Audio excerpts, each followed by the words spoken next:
Bismillahirrahmanirrahim. Assalamualaikum warahmatullahi wabarakatuh.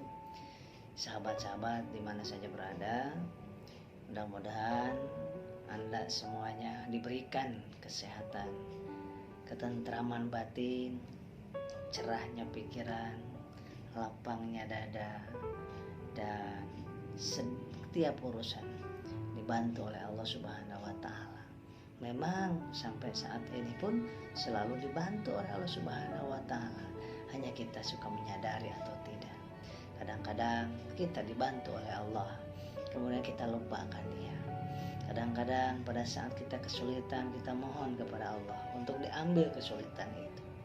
Sesudah diambil kesulitan itu, kita berada dalam kondisi yang sehat, dalam kondisi serba ada, dalam kondisi naik karir kita lupa, kita lalai, kita sombong, seakan-akan kita tidak pernah minta tolong kepada Allah, seakan-akan kita tidak pernah bermunajat, berdoa kepada Allah Subhanahu wa Ta'ala. Itu mungkin yang membuat kita saat ini sedang gelisah, sedang gundah, karena kita melalaikan Allah Subhanahu wa Ta'ala.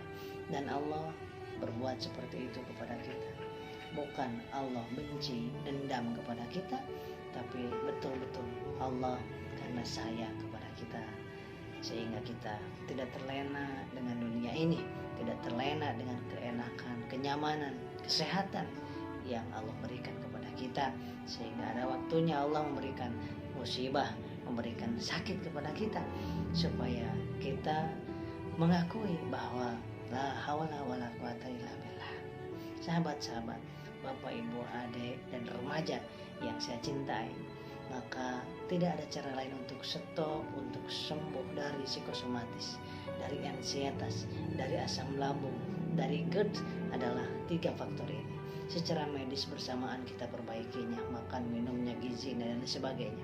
Secara psikis kita perbaiki pikirannya, karena pikiran dan perasaan itulah, positive thinking dan feeling thinking itulah yang berpengaruh menyembuhkan diri kita. Allah juga yang mengizinkannya. Yang ketiga yang tak kalah pentingnya adalah merasa diri adalah hamba dan Dia Allah adalah Khalik. Kita yang diurus, Allah yang diurus. Sehingga ketika kita saat ini merasakan terlalu memanjakan tubuh kita, lambung kita, jantung kita, berdebar-debar kita, kepala kita, semakin kita manjakan maka semakin lama sembuhnya. Karena ini hambatan pertama. Seseorang susah dan lama dari sembuhnya dari psikosomatis karena terlampau memanjakan. Apa yang dirasa? Dulu perut perih, dulu kepala pusing, dulu juga lemas, dulu juga kelingan. Tapi dulu begitu cueknya kita. Kenapa? Karena belum pernah merasakan, mengalami hal yang menakutkan dalam alam bawah sadar kita. Belum jarang melihat, membaca, mendengar apa yang penyakit-penyakit tentang kemarin ya, yang ada di dalam bawah sadar kita. Yang ketiga, karena pendengaran belum pernah diponis hal yang negatif oleh dokter, oleh orang pintar dan sebagainya. Kemudian sesudah itu, semenjak itu, semakin kita sok tahu, semakin kita gak menyadari bahwa kita ini adalah makhluk yang sangat lemah, yang tidak tahu apa-apa, yang tidak mengerti apa-apa, yang tidak mampu, tidak paham, dan tidak punya apa-apa, tapi merasa sok bisa, sok tahu, sok mengurus urusan Allah. Apapun kita pikirkan, perut perih dipikirkan, berdebar-debar dipikirkan. Profesor aja kalau mikirin berdebarnya jantung, pusing juga dia ya. Mau ulama mikirin debarnya jantung, pusing juga dia. Karena bukan urusan kita, urusan dan pekerjaan Allah. Biarin Allah yang ngatur. Semakin cuek makin bagus. Dan satu-satunya yang paling utama, salah satu tandanya bahwa kita adalah sembuh dari ansietas, sembuh dari psikosomatis adalah semakin bisa mencuekkan, semakin bisa mencuekkan apa yang terasa di tubuh ini cuek. Nah itu sembuh, itu sudah sembuh. Kenapa saya bilang demikian? Karena dari dulu juga dan semua orang juga perut perih dan kembung itu biasa. Tapi cuek mereka. Kita cuek dulu. Sekarang kita baper.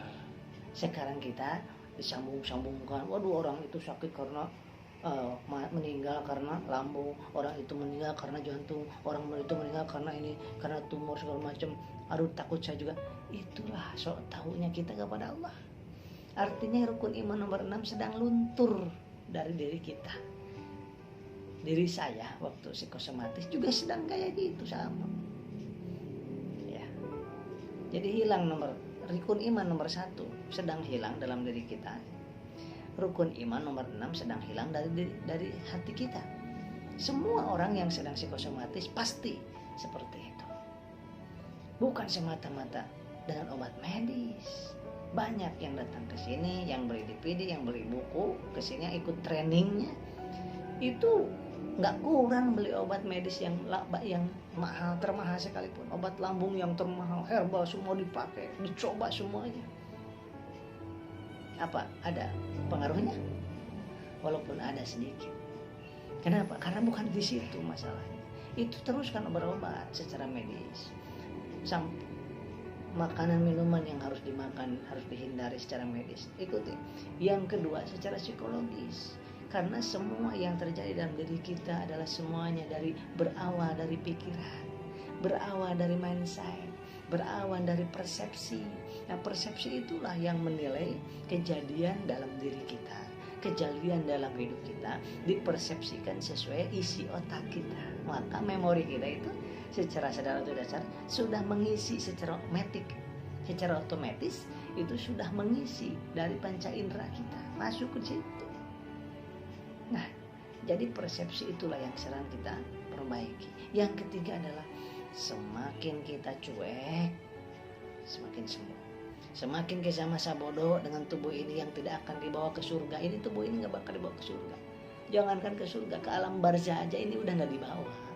Ke alam mahsyar apalagi gak dibawa. Diganti dengan tubuh yang lain. Terus mikirin tidur juga. Itu urusan Allah tidur itu. Mau 5 jam, 1 jam, 3 jam. Terserah Allah. Semakin masa bodoh, semakin terserah, semakin cuek, semakin diabaikan, makin nyaman. Kenapa? Karena semakin diikutin perasaan tersebut, semakin ditakuti perasaan tersebut, semakin dikhawatirkan berlebihan, maka secara medisnya juga akan pengaruh ke asam lambung meningkat, pengaruh ke iritasi di pembuluh darah, di pencernaan, pengaruh ke pengentalan darah, pengaruh kepada otot-otot yang tegang. Lengkap sudah kalau udah ini kena. Maka nggak ada enak-enaknya apapun yang dirasa di dalam diri kita ini. Maka dari itu, ayo 70 sampai 90% disebabkan oleh ini. Psikis dan ketauhidan. Secara medisnya dikit. Ini psikosomatis ya. Ini saya sedang bicara tentang psikosomatis. Lambung mah karena psikosomatis, GERD yang karena psikosomatis, asam lambung yang karena psikosomatis, vertigo, migrain yang karena psikosomatis. Itu ini berlaku. Kenapa? Karena ada mah, vertigo, migrain, GERD yang bukan karena psikosomatis. Cepat banget itu. Hanya dengan obat medis aja udah insya Allah dengan izin Allah sembuh. Tapi dengan psikosomatis tidak, harus 3 unsur, trilogika, logika medis, logika psikologis, logika tauhid. Tanamkan ke dari sini dan stop mulai sekarang baca-baca menonton tentang penyakit, menonton tentang hal-hal yang kematian. Jangan dulu, sementara jangan dulu. Isi dengan tausiah tentang indahnya hidup, indahnya bersama Allah, indahnya surga, indahnya bagaimana berkeluarga yang sakinah mawaddah warahmah. Baca biografi dan tonton biografi orang-orang yang sehat, yang selamat, yang semangat, yang optimis. Itu insya Allah sahabat-sahabat semuanya akan mengalami hal yang saya alami juga. 10 tahun sudah saya alhamdulillah Allah sembuhkan dengan rumus trilogika ini. Walaupun zaman dulu saya nggak ada yang membimbing. Medis sendiri, psikologi sendiri, tauhid sendiri. Nah itu kadang-kadang nggak nyambung, sulit. Nah kalau dibarengkan tiga-tiganya, insya Allah yang saya rasakan dan orang banyak merasakan dari DVD yang saya buat, ya, videonya audio terapi, kemudian ada buku yang saya buat, itu semuanya fakta, bukan teori, bukan. ini banyak banget tuh. Kalau mau teori banyak banget buku, ini baru sedikit yang sedang saya baca. Dan itu hanya 10-25% itu. Ngomongin teori gampang, tapi ngomongin yang betul-betul saya rasakan, psikosomatis itu bagaimana menderitanya, yang ketika bicara sama orang kita nggak diakui, tidak dipercaya, tidak diterima, bahkan diejek, dianggap pura-pura, dianggap malas kerja, dianggap suami nggak tahu diri, dianggap perempuan nggak tahu diri. Masya Allah, orang tua yang tidak layak dihormati anak-anaknya. Subhanallah, alhamdulillah, wala ilaha illallah, wallahu akbar. Ayo kita sama-sama berjuang. Hidup ini ada perjuangan. Camkan 100%-nya ini ya. Demi Allah, saya ada yang dirasa di tubuh ini. Jangan dikerasa nggak ada yang terasa. Demi Allah, dokter dan profesor pasti ada yang terasa selama seminggu ini. Baik pusing, pegal ini, dada, panas, anget, atau perut, kembung, atau perih, pinggang, pegal. Demi Allah pasti dirasa. Jangan percaya kalau ada orang itu nggak ada yang dirasa. Nggak ada. Insya Allah nggak ada itu. Coba cek. Ya. Coba dicek. Saya di klinik umum yang di Cawang itu lebih dari 25.000 kakak berobat sejak tahun 2004 sampai sekarang.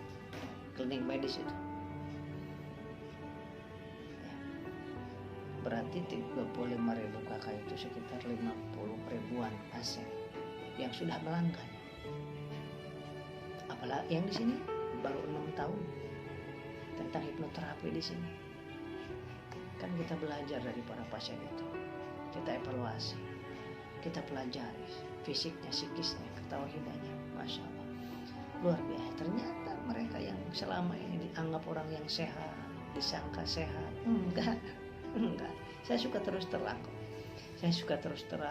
Suka saya sampaikan ini sebagai pembelajaran. Jangan dianggap tenaga kesehatan itu nggak pernah sakit, nggak ada yang dirasa. Jangan dianggap para dokter itu nggak pernah sakit, nggak ada yang dirasa. Jangan dianggap para profesor itu yang luar biasa ilmunya, jangan dianggap tidak pernah sakit, tidak ada yang dirasa. Jangan dianggap psikolog, psikiater itu tidak pernah sakit. Jangan dianggap ahli ruqyah, ahli herbal, ahli farmasi tidak pernah sakit. Jangan pernah mengharapkan atau beranggapan seperti itu. Salah kalau begitu. Karena anggapan seperti itu membuat kita paling menderita dalam diri kita. Enak banget ya dokter Anur, enak banget Kang Asep ya, setiap hari kerja kesana kemari kayaknya sehat-sehat. Saya sering sampaikan itu. Tidak sehat, tapi kita syukuri. Maksud saya tidak sehat itu ada aja yang dirasa. Tidur 1 jam dalam sehari semalam, apa mungkin nggak lemas, nggak pusing? Itu biasa. Tapi cuekin aja. Yang penting makan, habis kurang tidur makan perbanyak 2-3 kali lipat daripada tidurnya sedang nyaman, dan itu indah aja, enak aja. Cuekin, masa bodoh, serahkan kepada Allah. Itu tandanya, salah satu tanda orang sudah sehat dari psikosomatis adalah bisa nyuekin apapun yang terasa di tubuh. Tapi secara medisnya langsung makannya, minum manisnya itu, habis makan santan kebanyakan, habis makan toge kol makannya kembung, makan petai jengkol makannya pegel asam uratnya naik. Nah, logika inilah yang Anda akan dapatkan di buku itu, di buku tersebut, di video, di audio tersebut. Udah, jangan susah-susah. Mulai sekarang stop beli herbal atau obat medis yang ampuh apa sih buat penyakit saya psikosomatis. Nggak ada. Saya sampaikan dari sekarang, saya pelakunya, saya yang mengalaminya. Nggak ada.